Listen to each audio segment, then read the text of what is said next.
gotta keep rolling. Anybody go? Peace, what's up everybody? This is Nisho Soul, and I'm out the way with Low Key Sessions. This was back in high school, actually. My original name was Eclipse, you know, just being a kid, getting into this whole music thing, getting into rap in general. I'm like, you know, Eclipse sounds cool, why not? So I was like, for a while it's stuck, but then genuinely I was like, okay, I want my name to change, but not really change the meaning of it. So being a big anime nerd that I am, I looked up Eclipse in Japanese, which was Nishoku, and I'm like, oh, okay, I dig it. So I cut one half of it off and I was left with Nisho, and I'm like, I like this.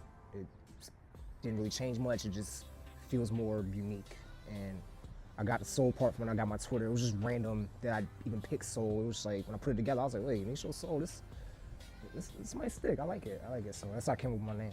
I was born and raised in Washington, D.C., uptown, northeast. My neighborhood is actually on the other side of the bridge from here. I guess like being here for so long and then going away to school and coming back and seeing like so much change from when I was a kid, like that really had a big impact on my music, because I remember how, I guess, more streamlined things were being a kid, coming up in the city, and then coming in to realize my talent and realizing like, okay, I can find my voice and genuinely speak on a lot, you know, as I get older and I go through life. So even the go-go style, like I'm starting to incorporate some parts of it. I love go-go, you know what I mean? I'm slowly starting to incorporate like more live aspect into my stuff, but in general, I think just being in DC really shaped me just from like my neighborhood and just the nostalgia of like remembering the things that make me happy when I was a kid and then carrying it into my adulthood. And I'm like, that's a lot of what influences my music. So definitely I'd say a mix of that in the city. That's where my inspiration comes from. I'm big on faith. I'm being honest, I'm big on faith. I genuinely lean on it when I'm like feeling any type of doubt or I'm feeling any kind of insecurity about myself and my art, like big on that.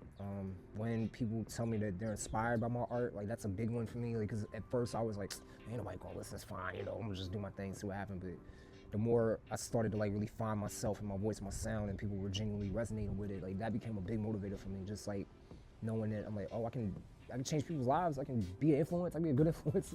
Word, awesome.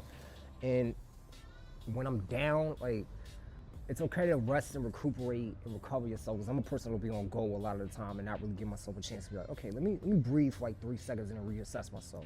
Yeah, those are like my big ones. Those are my big ones that keep me motivated. Have I dropped any new music?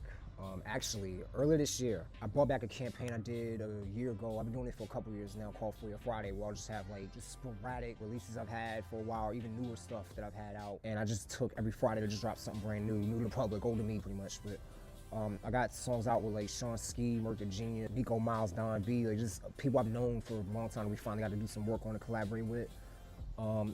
By the time this comes out, fingers crossed, God willing, I will have a mixtape out called Free Rights and Honesty. And honestly, this past year, this is like my most recent project to date. I just kind of took it back to the beginning. I took it back to the essence. I just got a bunch of instrumentals and I wrote. I didn't worry about subject. I didn't worry about like constraints, concept. I just wrote, and I genuinely wrote what I felt in the moment.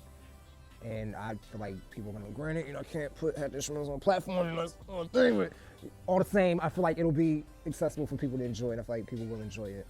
Other than that, I got a couple of collabs coming, actually with a couple people that have been on Low Key Sessions before. I don't want to give it away yet. Yeah, look, I might tell you off camera. Look, they don't need to know yet. They don't need to know yet.